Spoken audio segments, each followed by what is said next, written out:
brief explanation of what this series is all about, I have 9 different coffees from different countries from the company Nespresso. I am a cigarist that's learning everything he can about stuff of this nature. Because of the art behind it, you get to understand taste notes and origins. What else has that? Coffee. With coffee, some of the notes you'll find in this, you can find in coffee with earth, woodsy, cocoa, and so on. I have 9 different origins which will be on display right now, and I want to find out which one is the best. Join me on this journey, guys, to see who has the world's best coffee. Roll that intro.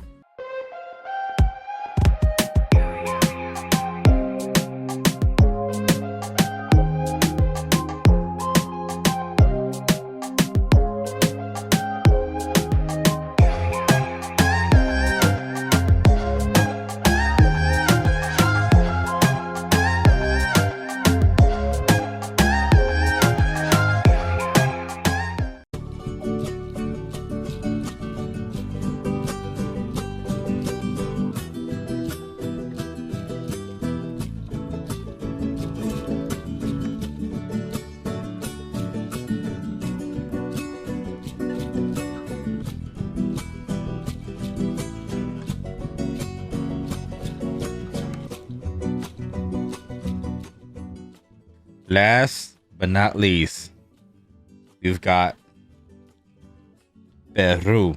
This is a single shot espresso. In other words, 1.35 fluid ounce. This has been a journey from different outfits, from different days, to kind of darkening the shade of my teeth. But it's still a journey.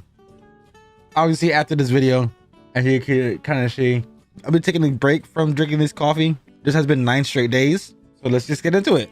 So I could bleach my teeth. So this is actually different. When I open the website, the format is 1,000 times percent different than the other coffee pages I open. I'm not gonna look more into it. It's just, it has like sentences, paragraphs, description, details. I had more things than I had in the other ones. I'm not sure any other ones had the same thing and I probably messed up. We're gonna roll with it. I think it was kind of a way by Poseidon and Zeus to have me have this one last. The good thing about this bad boy is this is organic.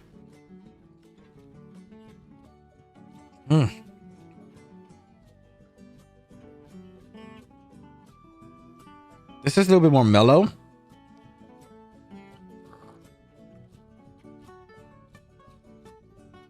Wow. Wow. This is like bursting with flavor. Fruits are in there at 100%.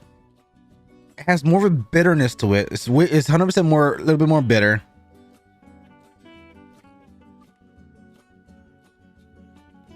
Definitely good levels of acidity. Oh my God. This is really good.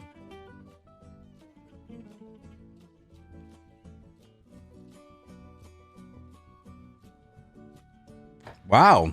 This is like a shock factor. This is like really, really good. I'm just gonna say fruits. I'm still not great at finding hints of taste notes yet on coffee. It took me a while for me to find taste notes on cigars. It's gonna take me a while for coffee. One thing I can 100% taste is fruit, and that's it. I'm not gonna waste you guys' time. Let's actually get into the breakdown of this coffee because there's actually a lot to cover. This is organic coffee crafted by hand in harmony with the land. You have the 4 characteristic charts. This is almost a full balanced coffee. Roastedness is a 3 out of 5. Bitterness is a 3 out of 5. Acidity is a 4 out of 5. And bodies a 3 out of 5. This is basically a very balanced coffee with acidity having 1 up pip. Other than that, everything is 3 out of 5 plus.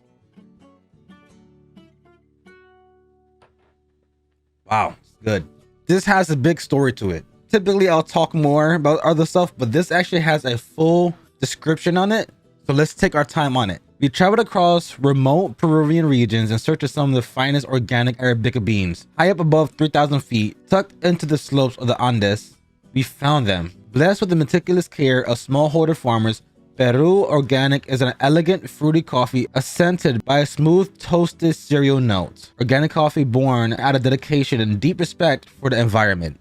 Each one of the family-run farms work harmoniously with the land, using sustainable farming practices to preserve the region's richly diverse flora and fauna. Grown at high altitudes in a unique subtropical macroclimate, the coffee plant benefits from the shade of banana and papaya trees. Ooh, papaya. Organic processes have been passed down from generations to generations with a commitment to using natural cycles of natures and the use of organic fertilizers. Origin: elegant organic Arabica from Peru remote Andes mountains. Roasting: after going to such great lengths to source the finest organic Peruvian coffee, it was only natural to take the same care in roasting this coffee. Peru Organic is a single origin coffee roasted in 2 parts to bring a nuanced complexity to the final cup. The 2 splits are lightly roasted and highlight the bright and smooth character of the blend while revealing the exotic fruity notes. That's exactly what I got. The first thing I just got was just fruit. Peru Organic is a fruity coffee with a distinct green vegetable note. The fine acidity is beautifully balanced by its contrasting aromas of toasted sweet cereals. Now knowing that, let's get back in this bad boy again.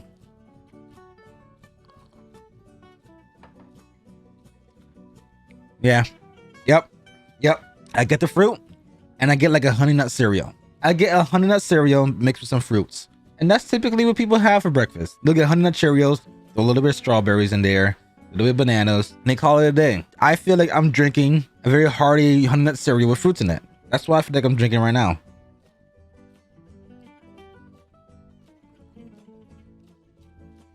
Wow, that's really good. I may actually have saved the best for last. Sometimes I put up a little facade of me enjoying these black coffees. I'm not saying it tastes bad. I'm not saying that Nespresso is doing a bad job, but I'm not used to black coffee. Coffee with cream, coffee with milk, with sugar obviously in it. It's something I'm used to because of my Puerto Rican background. That's how we always do it, café con leche. As I've been doing these reviews, obviously some of the coffees has put me off because it's not something I am used to, but I'm now getting used to it.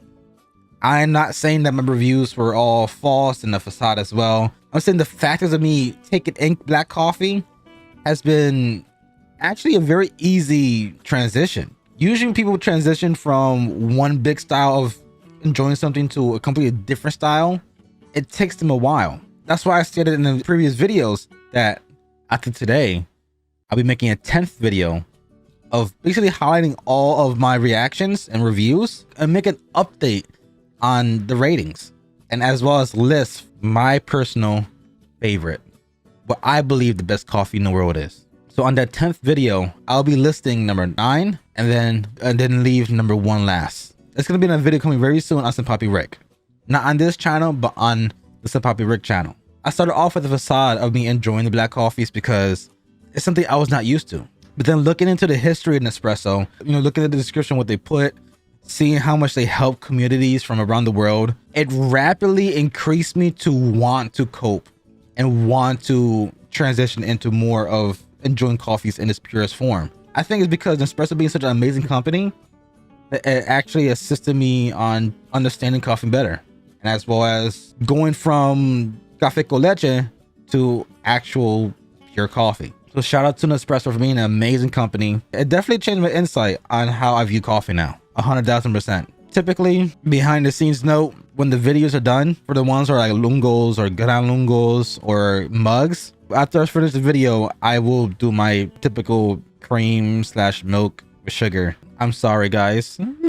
I just want to be honest with you guys. It still does not take away the fact that with me doing it raw, I definitely see the difference. And when I add the creamers, when I add the milk, when I add the sugars, the notes that are described are hidden. Even if it's just milk. Obviously, creamers, you can come with different flavors. Even if I just use regular milk, it just has that one flavor aspect to it. It still hides majority of the notes. I read it myself. It's supposed to have fruit. It has this, has that. The moment I add the creamer or the milk to it, gone 1,010%. So now I can understand how I'm missing out on actually great coffee.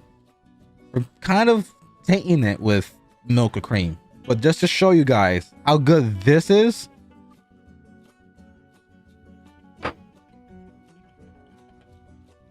wow, took a second. It's better, but I just got like a burst of flavor, so it just gave me like a little energy and amped up. I'm gonna have to say Peru is probably the best one I have so far. I honestly believe Peru is probably the best one I have so far. I think I'm gonna give that a 9.7 out of 10. I would give it a higher rating if it was a bigger cup or a double espresso or even a lungo. If it had a bit more, I'll give it a 10 out of 10. It's 100% well balanced with 1 pip up of acidity. It's a phenomenal cup of espresso. but I'm a little greedy. I will give it 0.3 more points if I have a little bit more.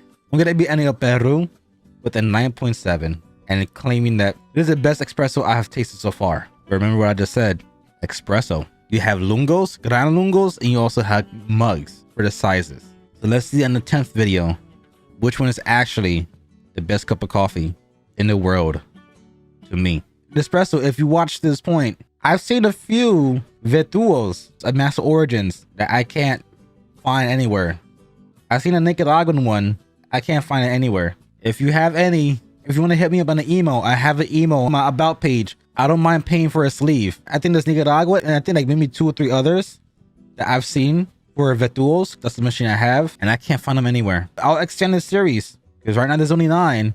I don't mind making it to 12 and going through all your coffees, at least for the Master Origin side. Maybe down the line, I might do other ones. I might just do best mugs, best gran lungo, best lungo, best double espresso, and then best espresso. I might do a series like that. If there's any other Vetuo coffees of the Master Origins I have not tried, if any representative of Nespresso is watching, I am 100% willing to pay for a sleeve for any of the missing ones I have not tried. I'm a big fan of your company. I've been loving it for over a year. Part of my debt is blamed to you guys for having such amazing coffee. I may or may not have about 40 sleeves in my pantry. It may or may have not gone through maybe 20 sleeves already, meaning a total of 60 sleeves has entered this house. That may or may not be true. With that being said, hope you guys enjoyed this series. Remember, episode 10 will be on Senpapi Rick as I go through all the footage. I'll be taking the highlights, funniest moments, educational moments, and me rating the coffees, put them in separate categories, and then finally I'll be ending that video off with my number 9 to my number 1. That'll be the end of this series. Or I might just do another video series like this, which is the best barista creation, which is the best mug, which is the best double espresso, what is the best gran lungo, what is the best lungo, and what is the best espresso. But until next time, guys, this series has been wrapped up. 9 days, 9 coffees, 9 countries. I love your faces. And I'm out. Peace.